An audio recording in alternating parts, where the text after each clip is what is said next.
गाने का शीर्षक शिव खिलवाड़।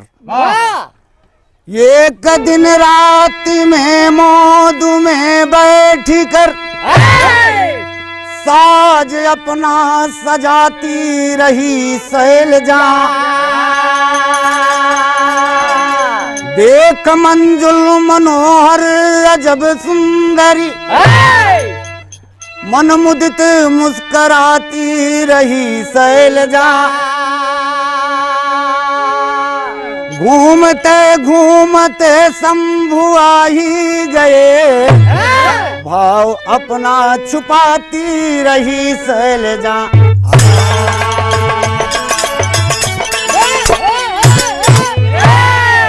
ये भैया मर्यादा पुरुषोत्तम भगवान अयोध्या में जन्म लिए माँ कौशल्या सभी देवी देवताओं को बधाई हेतु निमंत्रण कार्ड भेज दिया।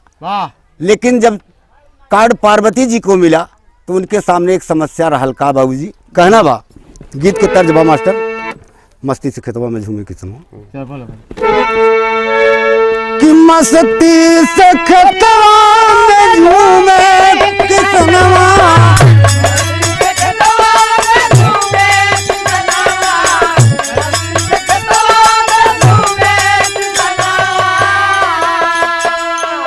लहरे लबाला सिवानवा बहे पूरवा रे पवन।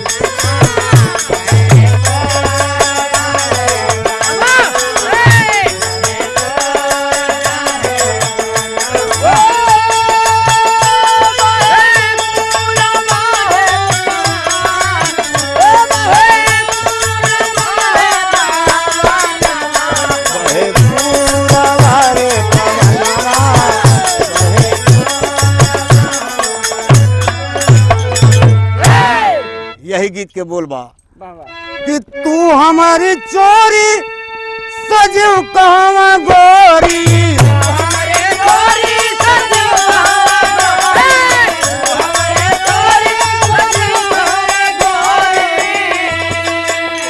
कई के सोरहु सिंगारवा दई के आँखिया में कजरा।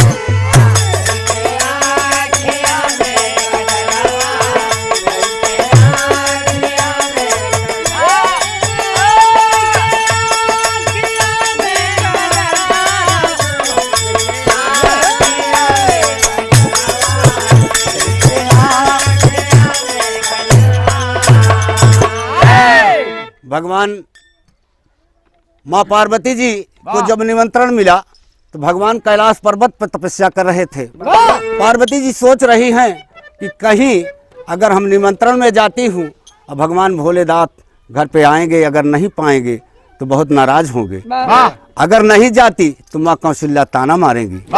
बात दोनों तरफ फंसी है, लेकिन कहना है कि शंका समाई गयल हमारे मनवा,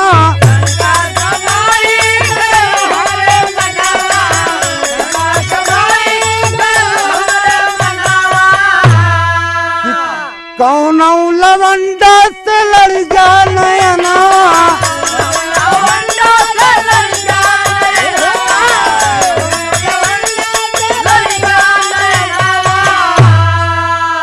ओकर मनसा पूरा वही तुझबू, अरे आपन देखा वही अनारवा दई के आँखिया में।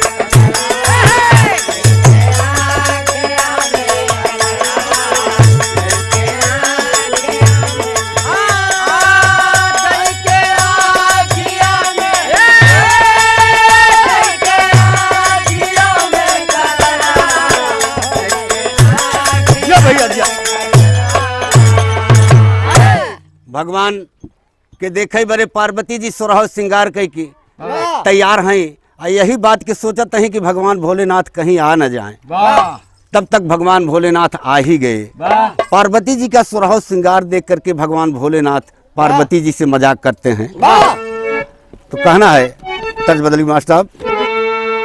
अरे लियाए चला चिरई, अरे लियाए चला चिरई, अरे हम हूँ चल बई लियाए चला चिरई।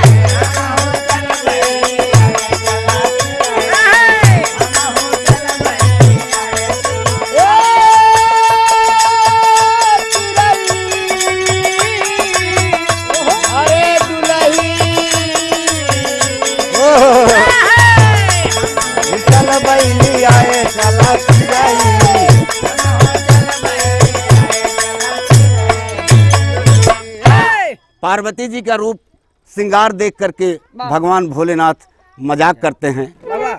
पार्वती जी कहा, नहीं प्रभु ऐसी कोई बात नहीं है। भगवान अयोध्या में जन्म लिए हैं, निमंत्रण कार्ड आया है, आपका इंतजार कर रही थी, आप आ गए, अब भगवान का दर्शन जरूर कर लेंगे। भगवान भोलेनाथ कहे, इतना दिन हम कैलाश पर्वत पे, आज जब हमारा मूड बना घरे का तो तू हमके छोड़ के मेहमानी खाई जाती है। ये बात न बनी। कहन तब कहन हमहू के साथे लिया के चला।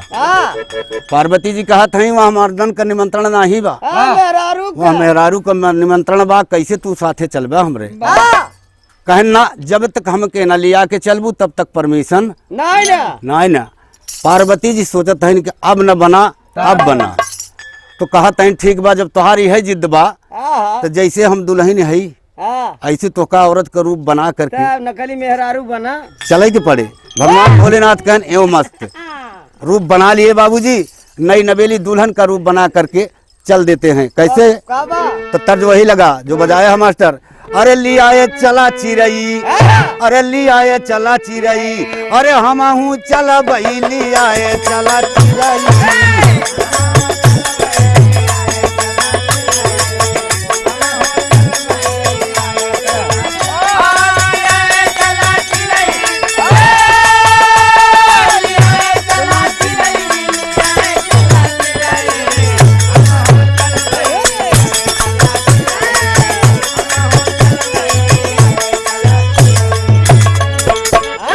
अरे वो हम पे जुटी हई देवतन कई नारी,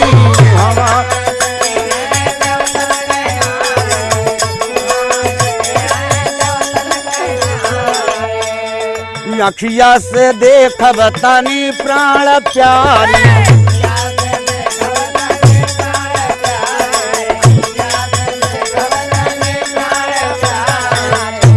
अरे तोहरा निहोरा मनऊ बैली आए चला चिरई, हम हूँ चल बैली आए चला।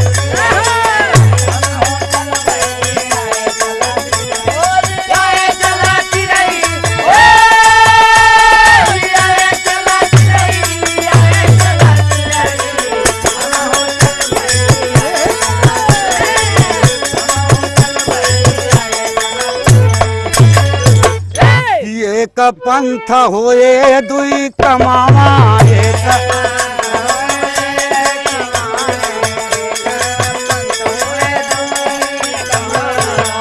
करबई दरस ले बई रघुबर का नमावा।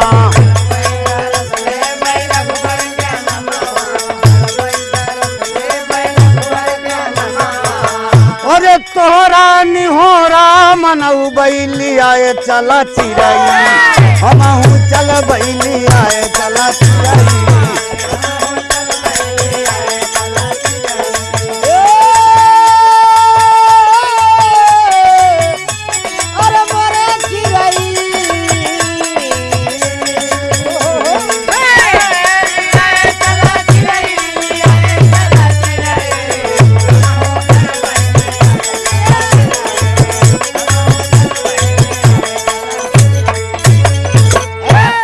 अगला तर्ज लगा मास्टर। बाबा तर्ज का बोल वही बा कि हल दे मंगनी, अरे बजल दे मंगनी रे सजनी, रे सजनी सैया दे बैना मंगनिया रे सजनी।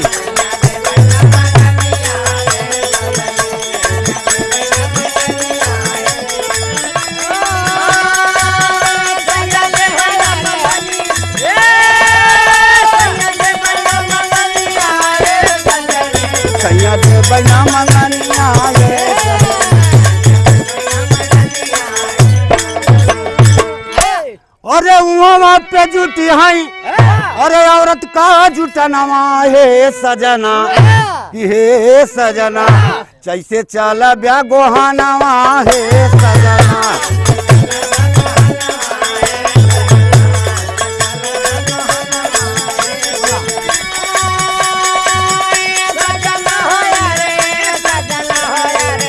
कैसे चला ब्या गोहानवा हे सजना कैसे चला अरे वहाँ पे जाइबा अरे हंसी हमारा करैबा हे सजना कि मरी है सब हम के मेहनवा हे सजना मरी हम के मेहनवा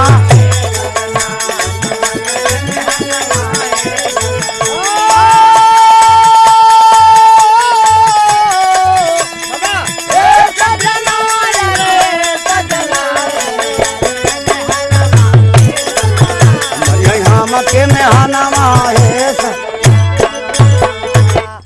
भगवान भोलेनाथ औरत का रूप बना करके सुरहु श्रृंगार करके माँ पार्वती जी के साथ में चल देते हैं।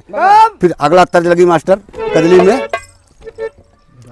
अरे सुनी के गिरजा कहीं बयनवा सुनी के गिरजा कहीं बयनवा कि पीछे चले उमा के साथ अरे घूघट काढ़ी लिहनिए कहाँ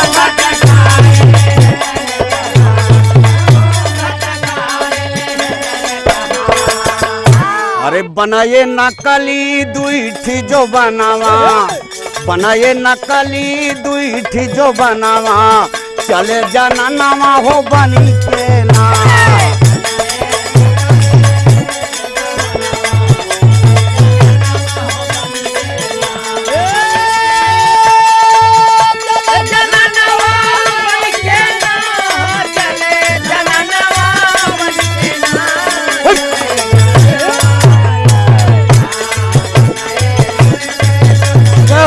जय हो भोलेनाथ।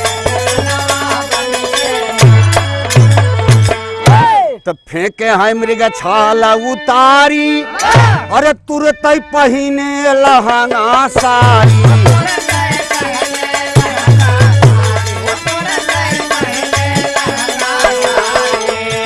अरे बनाए नकली दुईठी जो बनावा चले जाना नवा हो बनी के ना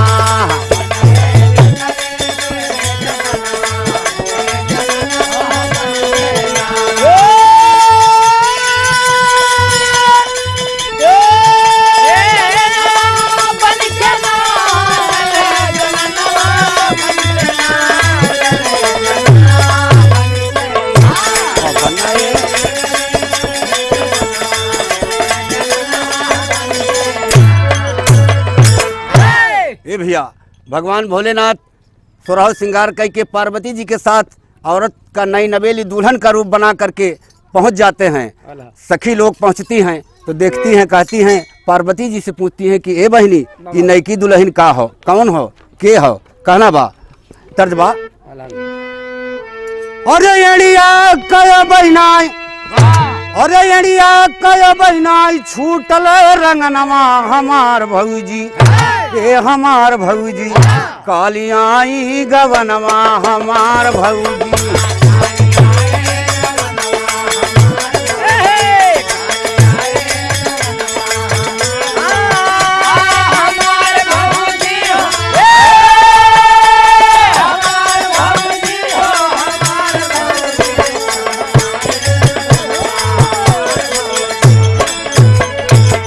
अरे घुघुटा के नीचे से शिव जी बिचारई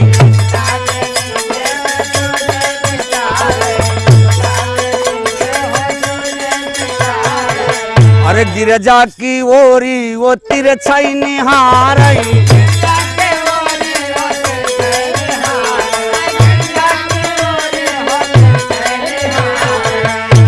अरे कहाँ कैलो घोर इज्जत के लहनवा हमार भौजी पे हमार भौजी कालियाई गवनवा हमार भौजी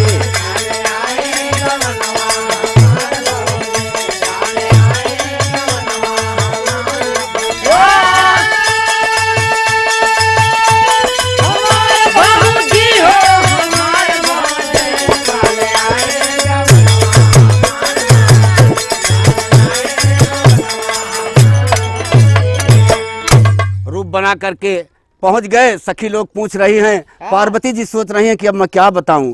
पार्वती जी सफेद झूठ बोलती हैं कि हमारे भैया के मेहरारू हैं, काल है गवने आई है, भाई देखा चटकई महावर बा इनकर, तन पर इनके कुसुम रंग का साड़ी बा, तमाम प्रमाण देत हैं। तो कहना बा टेरी में मास्टर राज राजा, अरे दशरथ के आंगन में अरे राम नारी में मिलके नारी बन गए, अरे राम नारी में मिलके नारी बन गए, और दशरथ के आंगन में जाके त्रिपुरारी नारी में मिलके नारी बन गए।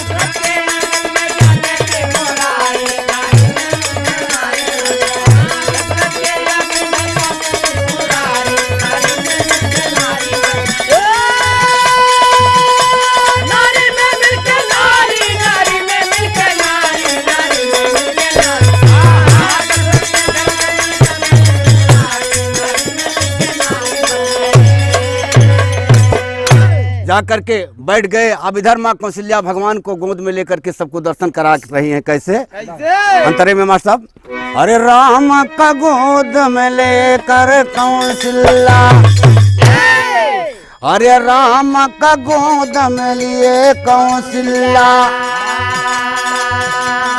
सब नारिनी में बैठे सटके,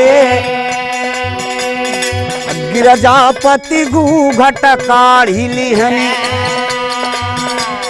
प्रभु जी के लगे बैठे सटके, और रघुनाथ कला कुली जान गए, शिव गोद में जाई बदे लटके।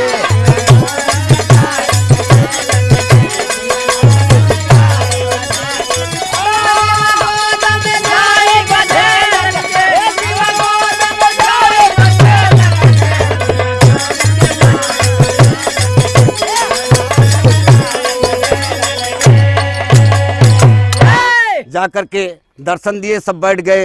सखी लोग सोहर कैसे गावत हैं भैया, कि कौने घरी जन्मे श्री राम, कौने घरी लक्ष्मण हो, रामा कौने घरी जन्मे हनुमान, कौने घरी कान्हाई हो।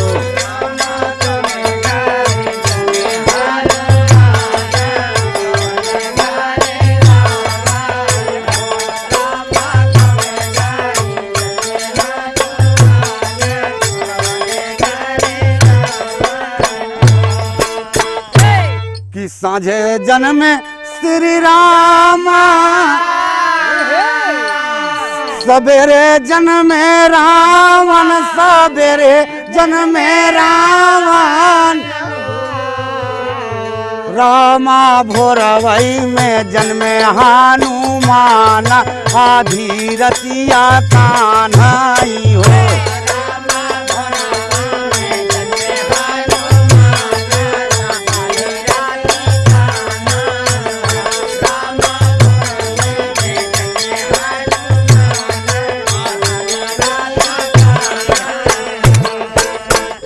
रावण के मारई बाद राम, सिया का रई रावण हो, रामा सुरजू का लीलई हनुमान, कंसा का मारई कान्हाई हो, लीलई हनु।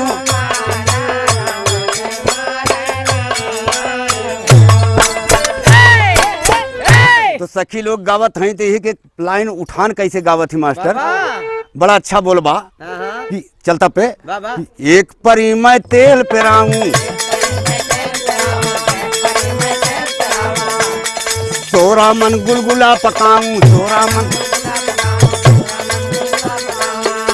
ननदी का बियाह की हूँ, ननदी का अपने मंगरिया दाबू, अपने सैया के जुल्फी दारू, सैया हो राम अच्छा हमारे माहिनवा दिया ना ले, संपी बेड़ुआ भाभा काई गईलो।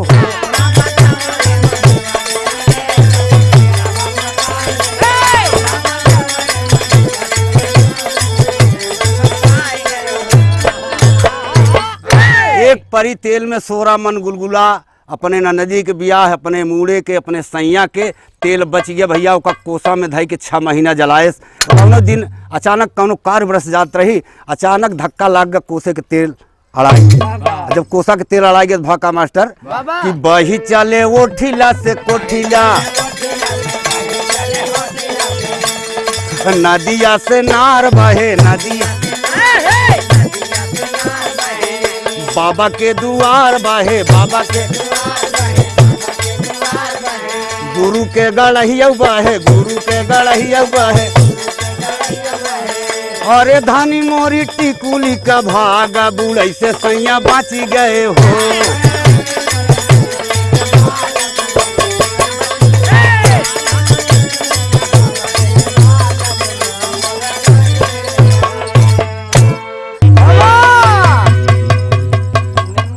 अरे तो हई कुल कराऊ गिर जाइए नहीं का कही, और तो हई कुल कराऊ गिर जाइए नहीं का कही, आयु संग में ले आय के भतार बउरही। सब जजमाइन गौरा के हो गईले पानी पानी, और गुरु ने का कह गए सभा में धन्य धन्य भोला दानी। नारी में लील के नारी बन गए, लिखते शिवनाथ कविता सांचे में ढारी, नारी में मिलके नारी बन गए।